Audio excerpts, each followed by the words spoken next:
আজকে হুট করে আমার বোনকে না জানিয়ে বোনের শ্বশুর বাড়িতে চলে গিয়েছিলাম, আর না বলে যাওয়াতে কী বিড়ম্বনায় পড়েছিল আমার বোন, তা নিয়ে থাকছে আজকে ব্লগটি। হ্যালো এভরিওয়ান, আসসালামু আলাইকুম। সবাই কেমন আছেন? আশা করি সবাই ভালো আছেন। মাহি দ্বারা আমার দুই জনেরই অফ ডে ছিল, তাই ভাবছিলাম কোথায় যাওয়া যায়। তাই হুট করে এই প্ল্যান করে আমরা চলে গিয়েছিলাম আমার বোনের বাড়িতে।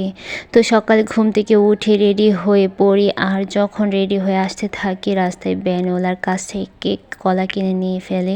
আর আমার বোনের বাড়ির কাছে আসার পর একটা বাজার ছিল, সেখান থেকে মিষ্টি কিনে নেই, সাথে দোকান থেকে ঠান্ডা কিনে নেই। যেহেতু অনেকটা বেশি গরম ছিল তাই ঠান্ডা কিনে নিয়েছি, আর যেহেতু আমার বোনের দুইজন বাচ্চা আছে তাদের জন্য ঠান্ডাটা কিনে নিতে হয়েছে।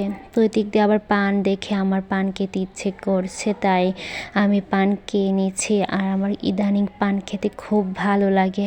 আর মাহিদের জন্য মজা কিনে নিয়েছিলাম। তো এই তো আমার বোনের বাড়ি, গ্রামের রাস্তাটা আসলে অনেক বেশি সুন্দর। এই গ্রামের রাস্তা দিয়ে অটো দিয়েও আসা যায়, কিন্তু অটো আসতে দেরি হবে, তাই আমরা হেঁটেই চলে যাচ্ছিলাম। যেহেতু একটু রাস্তায় ছিল, রাস্তাটা অনেক বেশি সুন্দর ছিল। এই তো এটা হচ্ছে গ্রামের ভেতরের রাস্তা, কত সুন্দর প্রকৃতি, গাছগাছালি। আসলে শহরে এমন গাছপালা খুব কমই থাকে। তো গ্রামে যারা থাকে তারা আসলে সরল মনের মানুষ হয়ে থাকে। গ্রামের মানুষের ভেতর এত প্যাঁচ থাকে না। এই তো দেখতে পাচ্ছেন কত সুন্দর আকাশ আর প্রকৃতি। আসলে গ্রামে আসলে মন এমনি ভালো হয়ে যায়। যখন আমার বোনের বাড়িতে আসি, বোন আমাকে শরবত খেতে দেয়, কিন্তু মাহিদকে বলে খাওয়ার জন্য, সে খায় না। কারণ আমার বোনের মেয়ে এইগুলো বানিয়ে রেখেছিল ক্লে দিয়ে, এইগুলো সে খেলা করতে শুরু করে দেয়, সে সাজাতে শুরু করে দেয়। আর আমি বাহিরে এসেই দেখি এখানে বাবুই পাখির বাসা। আসলে এই বাসাগুলো অনেক বেশি পছন্দের, কারণ আমি যখন আগে ছোটোবেলায় স্কুলে যেতাম গাছে দেখতাম কোন গাছে কি বাসা আছে, আসলে খুঁজে খুঁজে বেড়াতাম। তো ছোটোবেলার আসলে এগুলো স্মৃতি অনেক বেশি মিস করি। তো এখানে যেহেতু দুপুর হয়ে গিয়েছে, আস্তে আস্তে আমার বোনও যতটুকু পেরেছে রান্না করেছে। তো প্রথমেই আমি মাছ ভাজি দিয়ে খাবার খেতে শুরু করে দিয়েছি। তারপর আমার বোন আমাকে গরুর গোস্ত দিচ্ছে, কারণ আমি এত বেশি খাই না। তারপর আমি বলছি আচ্ছা 2 পিস দাও, এই জন্য আমি অল্প নিয়েছি। হয়তো বা অনেকে বলবেন এত অল্প নিয়েছি কেন।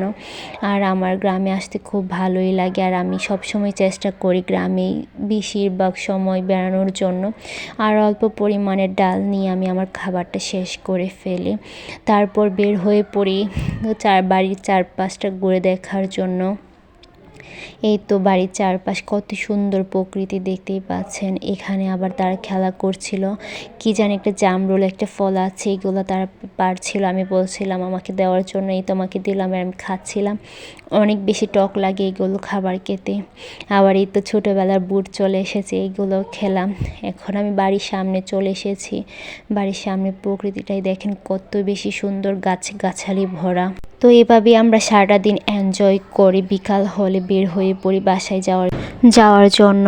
আর এখানেই এসে অটো পেয়ে যাই, আর অটোটা অনেক বেশি সুন্দর করে সাজানো ছিল, তাই মাহিদার আমার দুইজনের অনেক ভালো লেগেছিল। তাই ভাবলাম একটু ভিডিও করে নিই অটোর ভেতরে।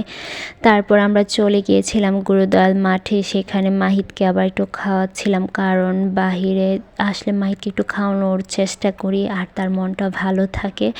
এই তো আজকে ব্লগটা এই পর্যন্ত। আল্লাহ হাফেজ।